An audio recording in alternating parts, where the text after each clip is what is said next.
Milhouse is a character who deserves a win for once in his life, but it just doesn't seem right when he gets that win. It's just funny to see him get put in a stretcher by Nelson Muntz. Guess who likes you?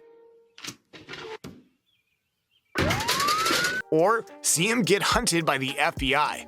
I'm telling you, I didn't do anything. I don't care.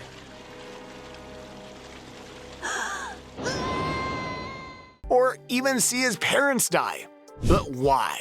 Why do we find such humor and pleasure in Milhouse's suffering? Nobody likes Milhouse. Well, for one, Milhouse's suffering feels right, especially the sufferings he's had to endure from Bart. There's no way you didn't find it really funny when Bart got him on the FBI's Most Wanted. Milhouse's picture on America's Most Wanted? But sometimes his suffering's not funny. That's because the writers try their best to make you feel bad for Milhouse. Milhouse is a character whose misfortune is a chance to laugh at the cruelties of life, and when his misfortune becomes too cruel, the plot becomes mean-spirited.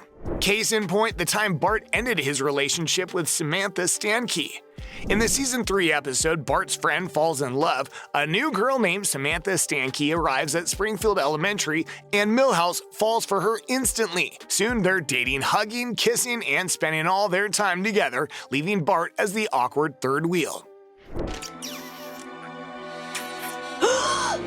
At first, I felt bad for Bart, but that changed when he decided to sabotage their relationship. When Milhouse asked to use Bart's treehouse to spend time with Samantha, Bart hatched a plan to get them caught by her strict dad. As expected, Samantha's father was furious and pulled her out of Springfield Elementary. Milhouse was left heartbroken and miserable, making Bart's actions feel especially cruel. Another occasion the show tried to make us feel really sorry for Milhouse was when Bart betrayed Milhouse. In the Season 25 episode, The Yellow Badge of Courage, Milhouse tells Bart he's been training hard for the race around the school event. During the race, Milhouse takes the lead, but Nelson and his gang scheme to take him down. As a key turn, Nelson ambushes Milhouse and punches him in the head. Bart notices this but chooses to ignore it, rushing ahead to claim first place instead. The winner is Bart Simpson. This line from Milhouse was just too heartbreaking to even laugh at, even though it was funny to witness. The best day of my life just turned into every other day of my life. Yep, that's what you get when his misfortune gets too harsh. Paradoxically, it's the same thing that happens when things go great for him. When things come up for Milhouse. On the occasion that things have gone better for Milhouse, it's usually fallen flat. We all prefer the Milhouse that gets chased by the FBI or gets turned down by Lisa over the Milhouse that buys Bart's soul for $5 and resells it for $50. Because when he's catching a break, he's just no longer our Milhouse.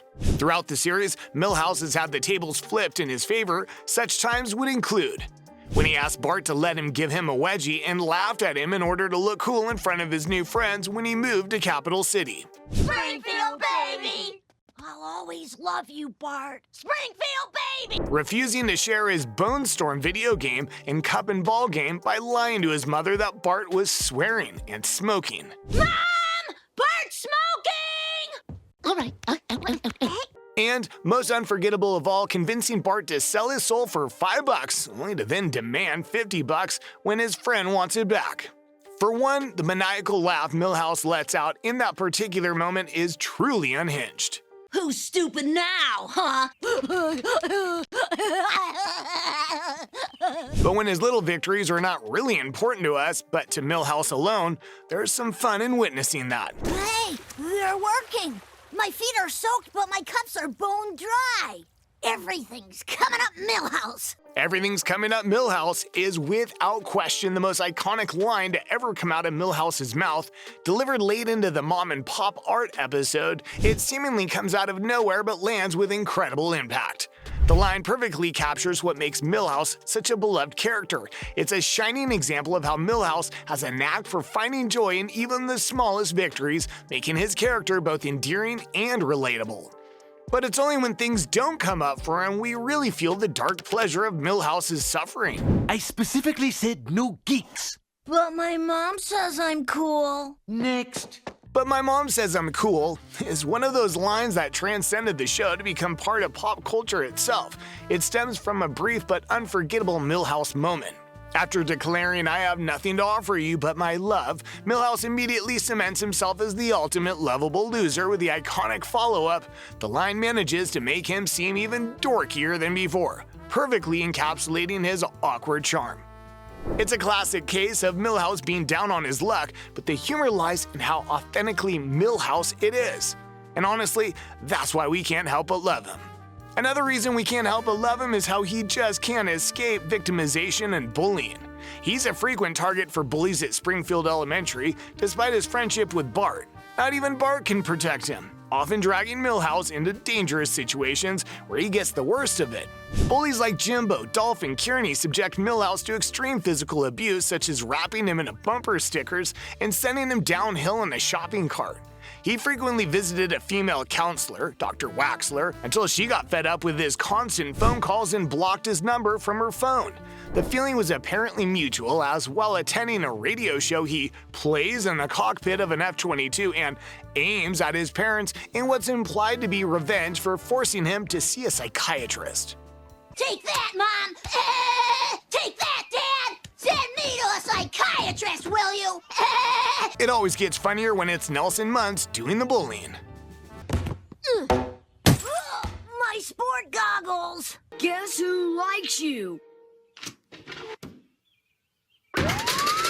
Milhouse, I'm so sorry. He can't hear you now. This particular moment from Lisa's date with Density captures Milhouse at his most hilariously tragic one, caught in a whirlwind of rejection and humiliation. It starts with Lisa's reluctant crush on Nelson, culminating in this brutal statement. Nobody likes Milhouse. A sentiment that lands harder because, well, it's not entirely untrue. We all love Milhouse. Even when Lisa rejects him again, Milhouse clings to a shred of hope, delusionally believing that helping her will earn her respect. Things hit peak comedic misery when Milhouse, ever the optimist, passes Nelson a note reading, "Guess who likes you?" only to be met with a punch so devastating it leaves his ears stuffed with gauze. It's Milhouse at his absolute lowest, yet undeniably at his funniest. There is pleasure in Milhouse's suffering, not just because he's frequently the butt of a variety of jokes, but because when you laugh at Milhouse, you're laughing at situations that, in real life, would be undeniably heartbreaking. Milhouse is part of the cornerstone of The Simpsons comedy because his character finds humor in what would otherwise stir sadness or sympathy. This duality is what makes Milhouse such a brilliant character. His endlessly unlucky life, like that of many similarly tragic comic characters, offers a chance to find levity in life's cruelties. And yet, no matter how often he's knocked down, Milhouse always bounces back, only to face the next wave of misfortune. And keep us laughing all the while. In the episode Holidays of the Future Past, Milhouse ends up marrying Lisa Simpson. Their marriage rarely shows happy moments, and they have a very strong-willed daughter named Zia. Seems like it's a generational thing for Milhouse not to have a smooth marriage because his parents didn't have one.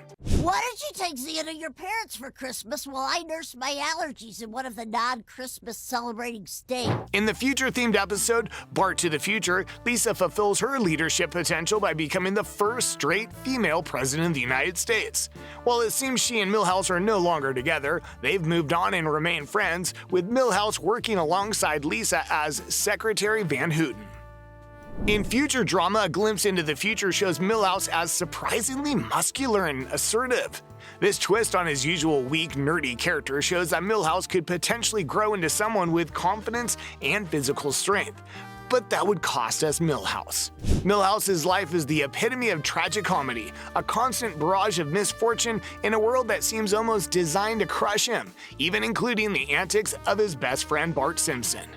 If ever there was a character who personifies losing, it would be Milhouse. Yet, it's precisely this relentless string of defeats that makes him so endearing and undeniably funny. Subscribe if you want Milhouse to keep suffering.